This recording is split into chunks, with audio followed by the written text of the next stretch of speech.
On the morning of September 11, 2001, 19 men armed with box cutters directed by a man on dialysis in a cave fortress halfway around the world using a satellite phone and a laptop directed the most sophisticated penetration of the most heavily defended airspace in the world, overpowering the passengers and the military combat trained pilots on 4 commercial aircraft before flying those planes wildly off course for over an hour without being molested by a single fighter interceptor.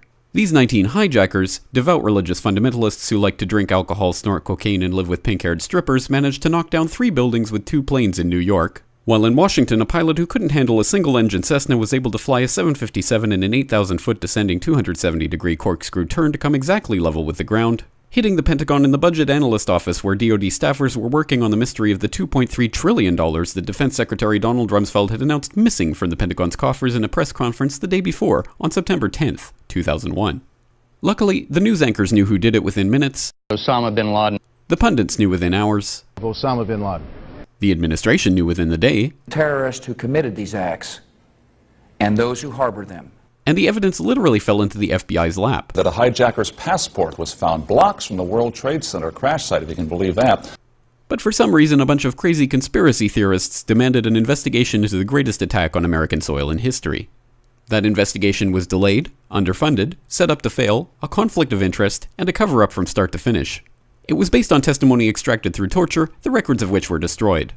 It failed to mention the existence of WTC-7, Able Danger, P-TECH, Sibel Edmonds, OBL and the CIA, and the drills of hijacked aircraft being flown into buildings that were being simulated at the precise same time that those events were actually happening.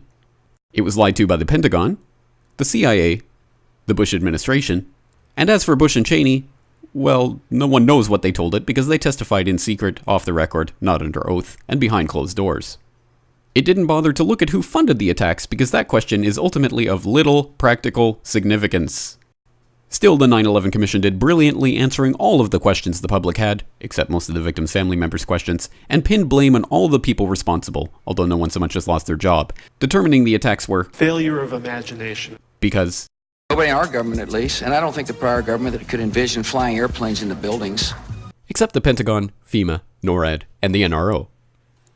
The DIA destroyed 2.5 terabytes of data on Able Danger, but that's okay because it probably wasn't important. The SEC destroyed their records on the investigation into the insider trading before the attacks, but that's okay because destroying the records of the largest investigation in SEC history is just part of routine record keeping. NIST has classified the data that they used for their model of WTC-7's collapse, but that's okay because knowing how they made their model of the collapse would jeopardize public safety.